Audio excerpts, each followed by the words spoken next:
expression qui résume très bien la théorie du chaos, qui veut qu'un tout petit événement puisse engendrer de très grosses conséquences, en gros.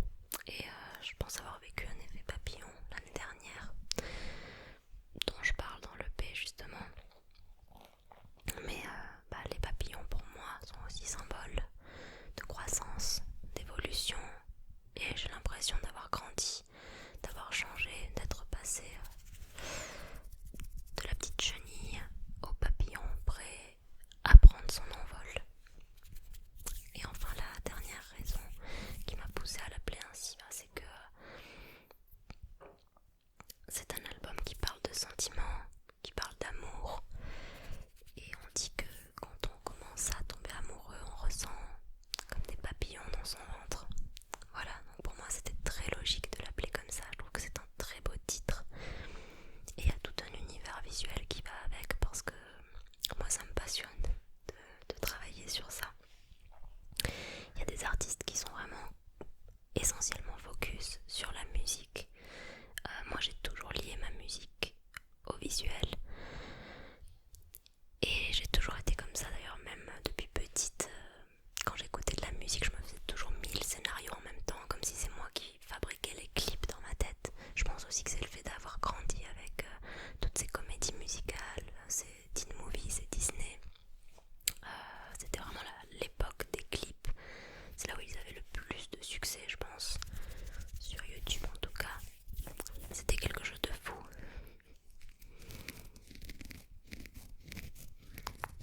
Donc forcément ça a dû m'influencer et influer sur ma manière de percevoir la musique et de la faire moi-même du coup.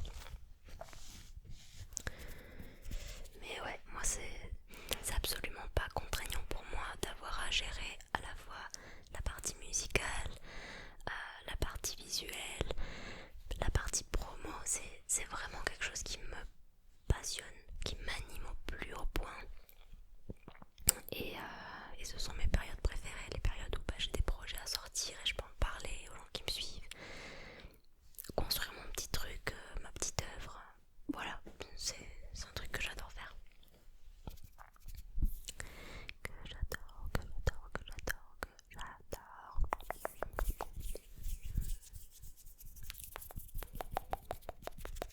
Donc ça c'est le premier sujet que je voulais aborder. J'avais jamais trop parlé de chant ici sur cette chaîne, donc maintenant c'est chose faite, écoutez. Oula, mais on est un peu dans le noir là, non, on n'y voit rien. Ou c'est moi? Je vais m'approcher un petit peu plus, tiens, un petit peu plus de proximité. Je vais faire des hand movements. Ensuite, la semaine dernière, c'était une semaine plutôt cool. Ouais, on a fait pas mal de trucs. J'étais avec mon copain. Mais qui c'est qui parle dehors? Faut pas trop s'attarder sur ça. Du coup, focus ma tête, non, aussi. Voilà, merci. Il n'y a peut-être pas assez de sources de lumière. Bref, on a fait pas mal de trucs. Déjà, on a fait un live TikTok sur mon compte Sleepy Marie, du coup. Et c'est une chose que j'ai pas l'habitude de faire. Moi, je suis pas trop live en tant que créatrice de contenu. Ça m'a jamais trop intéressée de faire des lives. J'aime bien le contact direct avec les gens. Le problème c'est que voilà, on n'a pas affaire qu'à notre communauté, mais aussi à plein de gens qui connaissent pas forcément ce qu'est la SMR. Et bon, est-ce que c'est à moi de les éduquer là-dessus et de subir leurs insultes? Pas forcément. Bon, après ça n'arrive pas tout le temps, hein. Puis ça reste minoritaire ce genre de commentaires. Mais c'est juste assez fatigant. J'ai assez peu de patience. Et puis la deuxième raison, c'est que j'estime en faire déjà énormément dans la création de contenu. Et c'est vrai que pour moi, ça créerait une limite d'autant plus fine entre cette activité qui est pour moi professionnelle, entre le professionnel et le privé, quoi. Et je suis pas forcément à l'aise avec ça. J'aime bien parfois passer quelques moments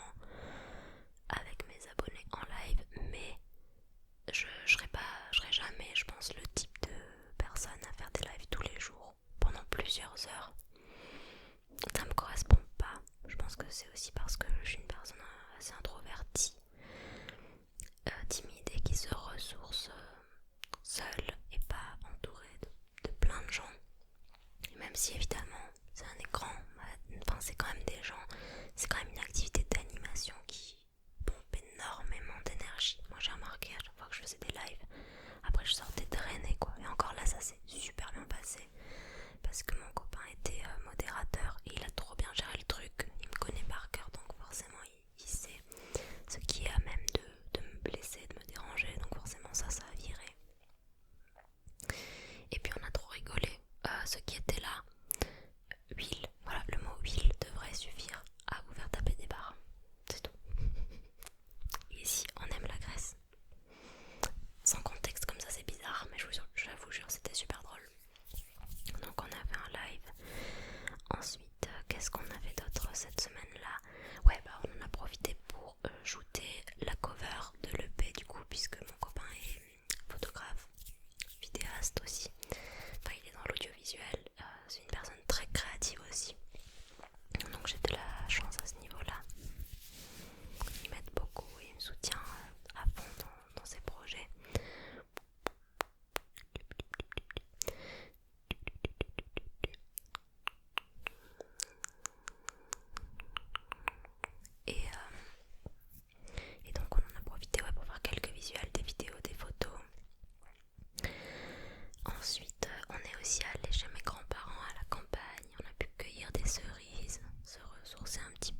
stimuler et que c'est ce qui me crée ces grosses migraines. Donc vous en faites pas, j'ai pris rendez-vous chez mon médecin généraliste la semaine prochaine et moi ce qui me permettrait d'être rassurée, c'est quand même d'avoir une ordonnance pour aller passer un IRM, quoi, d'aller voir un spécialiste. J'aimerais beaucoup parce que ça fait des années que j'ai des problèmes de migraine comme ça et ça peut être rien comme quelque chose de grave, mais je préférerais être rassurée. En fait, pour moi c'est important de faire un examen un peu plus gros que juste faire une prise de sang, quoi.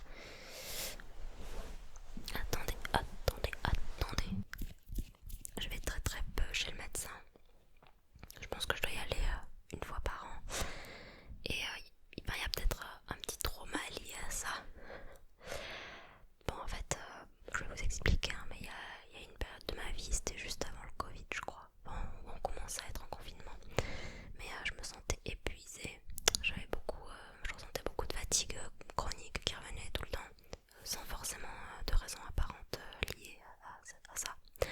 Donc j'ai voulu faire des examens complémentaires et donc je me suis inscrite pour faire un bilan de santé. On peut en faire un tous les ans, il me semble.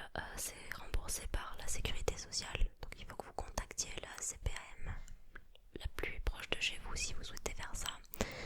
Je vous conseille de le faire parce que parfois ça peut mettre le doigt sur des soucis de santé auxquels on n'avait pas pensé. Et bon, moi toute ma vie j'ai toujours eu l'impression d'avoir un souci avec mon cœur parce que je sentais qu'il battait de manière irrégulière. J'ai fait du coup ce bilan de santé et il s'est avéré qu'effectivement on m'a détecté une anomalie cardiaque sur l'électrocardiogramme. De là j'ai fait des tests à l'effort, on m'a fait aussi d'autres électrocardiogrammes et une échographie avant de voir ce qui se passait. De là j'ai appris que j'avais un Wolff-Parkinson-White, c'est un trouble du rythme cardiaque en gros, qui peut être très bénin comme extrêmement handicapant. Ça dépend si on a les pires symptômes, c'est-à-dire des crises de tachycardie qui peuvent aller de 250 à 300 ppm par minute. Là vous devez vous dire mais ça n'existe pas, c'est pas normal. C'est le propre du trouble justement, c'est un peu surhumain et c'est pour ça que des gens en meurent justement et on appelle ça la mort subite. C'est aussi ma bière préférée, à la cerise. Je suis pas censée faire de la promo de l'alcool sur une chaîne YouTube, je pense. Buvez avec modération, faites attention. Moi je vous dis ça, mais ça fait genre peut-être 3 mois que j'ai pas touché une goutte d'alcool. Donc ouais, bon j'ai été opérée, enfin on n'appelle pas vraiment ça une opération, mais c'est une exploration électrophysiologique afin de déceler où était ma voie accessoire, parce que le propre de ce syndrome, c'est d'avoir 2 voies accessoires qui vont des oreillettes au ventricule et qui permettent de contracter le cœur au lieu d'avoir une voie. Moi j'en ai 2. Voilà, je suis pas formée normalement, je pense que c'est parce que j'ai un grand cœur, beaucoup d'amour à donner, donc j'ai 2 voies accessoires. J'aime bien me raconter cette histoire. Et bref, j'ai fait cette exploration qui était nécessaire et finalement on a découvert que ma voie accessoire, déjà d'une part, n'était pas dangereuse pour moi et pour continuer à mener une vie classique, normale, épanouie, que je pouvais continuer à faire du sport, à faire des manèges, à sensations fortes et tout. C'est pas mon truc de toute manière, mais bon voilà. Mais qu'en plus, cette voie accessoire, bon c'est là un peu la malchance de tout ça, c'est qu'elle était trop proche de ma voix originale, ma voix classique dont j'ai besoin pour vivre, et donc on ne pouvait pas me la retirer au risque sinon de me détruire la bonne voix également, et donc je pouvais finir avec un pacemaker à l'âge de 26 ans, c'est vraiment pas ce qu'on veut, hein. Donc ils l'ont laissé et je vis très bien avec.